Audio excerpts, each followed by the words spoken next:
بسم اللہ الرحمن الرحیم۔ سہنے والوں کو اگر صبر آ جائے تو کہنے والوں کی اوقات دو کوڑے کی رہ جاتی ہے۔ کبھی بھی اپنی بیٹی کی شادی جاہلوں اور بدتمیزوں میں مت کرے۔ خدا کی قسم، اس لڑکی کو مارنے کی ضرورت نہیں پڑتی، تھوڑے عرصے میں وہ خود ہی مر جاتی ہے۔ بیٹے کو اتنا پڑھاؤ کہ جہیز مانگنے کی ضرورت نہ پڑے، اور بیٹی کو اتنا پڑھاؤ کہ جہیز دینے کی ضرورت نہ پڑے۔ آدھی زندگی گزار دی ہم نے پڑھتے پڑھتے، اور سیکھا کیا؟ ایک دوسرے کو نیچا دکھانا۔ منافق لوگ دھکا دے کر نہیں، سہارا دے کر گراتے ہیں۔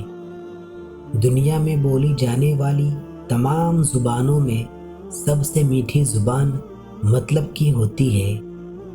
رشتے کمزور ہونے کی ایک بڑی وجہ یہ ہے کہ ہم رشتہ نبھاتے کم اور آزماتے زیادہ ہے۔ انسان جتنا آن لائن ہوتا جا رہا ہے، انسانیت اتنی ہی آف لائن ہوتی جا رہی ہے۔ جب لوگ راستے الگ کرنے کا فیصلہ کر لیتے ہیں تو سب سے پہلے رابطے کم کر دیتے ہیں۔ رابطے بتا دیتے ہیں کہ دل میں کتنی قدر ہے، ورنہ کہنے کو تو سبھی اپنے ہوتے ہیں۔ ہر تعلق، ہر رشتہ ایک قیمت کا محتاج ہوتا ہے۔ جس دن آپ وہ قیمت ادا کرنے سے انکار کر دیں گے، تعلق ختم ہو جائے گا۔ سوچ اچھی ہونی چاہیے، کیونکہ نظر کا علاج ممکن ہے لیکن نظریے کا نہیں۔ دنیا میں سب سے طاقتور انسان وہ ہوتا ہے جو دھوکہ کھا کر بھی لوگوں کی مدد کرنا نہیں چھوڑتا۔ ہر بات دل سے لگاؤں گے تو روتے رہ جاؤں گے۔ جو جیسا ہے اس کے ساتھ ویسا بننا سیکھو۔ لوگ دیر نہیں کرتے لا تعلق ہونے میں۔ اگر آپ ان کے لیے بیکار ہو جائیں تو حصہ زندگی سے قصہ زندگی بنا دیتے ہیں۔ بہترین وقت وہ ہے جس میں بدترین لوگ سامنے آ جائے۔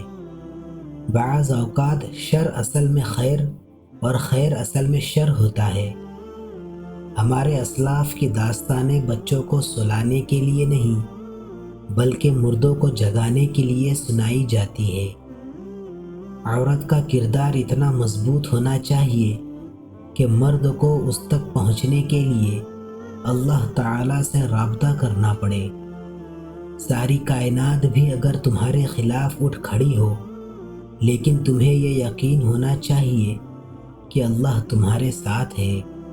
انسان تب سمجھدار نہیں ہوتا جب وہ بڑی بڑی باتیں کرنے لگے، بلکہ وہ سمجھدار تب ہوتا ہے جب وہ چھوٹی چھوٹی باتیں سمجھنے لگتا ہے۔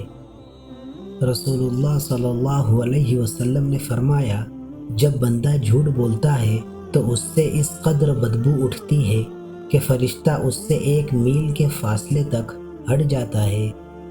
انسان سخت مزاج کب بنتا ہے؟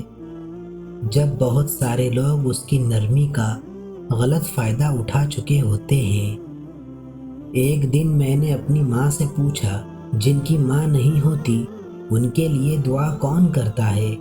وہ بولی، دریا اگر سوکھ بھی جائے تو ریت سے نمی نہیں جاتی۔ ہر ایک کی سنو اور ہر ایک سے سیکھو، کیونکہ ہر کوئی سب کچھ نہیں جانتا، لیکن ہر ایک کچھ نہ کچھ ضرور جانتا ہے۔